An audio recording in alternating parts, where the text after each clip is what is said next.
Darren, I guess this getting away from the focus of Westminster means they're trying to get back on track with particularly the sort of 5-point plan that the Prime Minister outlined back in the beginning of January. Yeah, essentially that is what this away day, if you like, in Chequers is all about. It's about the Cabinet updating the Prime Minister on where they're up to with those kind of key 5 priorities that he set out at the start of the year: bringing down inflation, tackling the small boat crisis in the English Channel, getting economic growth back, etc., etc. So we are going to hear, or the Cabinet at least are going to hear, from some of the key figures around that table. Jeremy Hunt, the Chancellor, expected to address his colleagues alongside Suella Braverman, the Home Secretary, as well. But yes, there will be an awful lot of focus on another person in that room. As you say, Nadhim Zahawi, the chairman of the Conservative Party, will be there, somewhat embattled.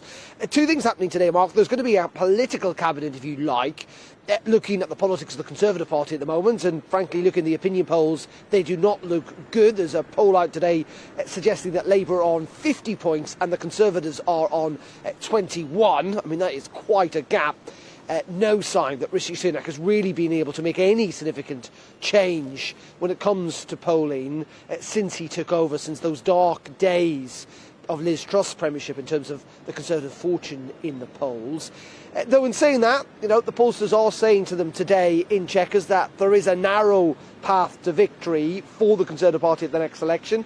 Pretty blunt, pretty frank, saying it is narrow and it will only work if the party unites. Now, that's obviously a message Rishi Sunak will want to push, but it is a sign, I think, just how tricky things are for the party. And then there's going to be actual cabinet.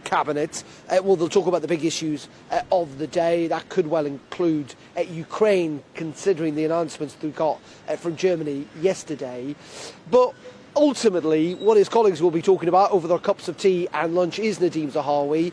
2 kind of significant bits of information, I think, today, Mark. First of all, as you say, we now think that report by the number 10 ethics advisor could come as soon as next week. Mel Stride, the Work and Pension Secretary today, suggesting it could take 10 days. And then second of all, those comments in Parliament by HMRC, or effectively with the Chief Executive of His Majesty's Revenue and Customs, making clear that the term careless, and it's a legal term, it's a legal concept, it means that the penalty was imposed because mistakes were made. It's not, it was an unfortunate, forgetfulness. This is a legal term that is put into place, but it is put there because it is a reflection of the fact that it was a mistake. And that Nadhim Zahawi seems to have done that, and that's why he had to pay this very significant penalty on those tax affairs.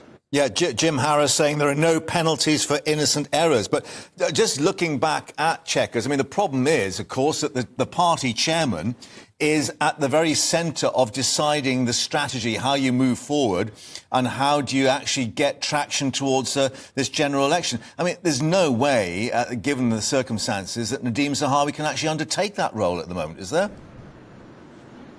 Well, I mean, if you listen or read the Times this morning, suggestions the Prime Minister is livid with Nadhim Zahawi and hasn't spoken to him in quite a long time, which is quite extraordinary, as you say, given the fact that as chair of the Conservative Party, yes, he will be in charge of devising up how the party fights the next general election. He's effectively the chief executive, if you like, of the party at the moment.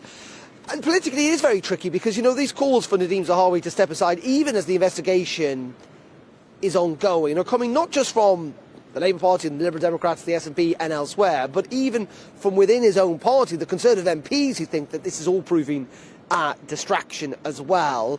And so in the end, the Prime Minister is kind of holding on to his chairman against the tide here, but maybe there is a thought process that actually, this ethics report may well not do Nadhim Zahawi any good, and that's the point at which he will have to go.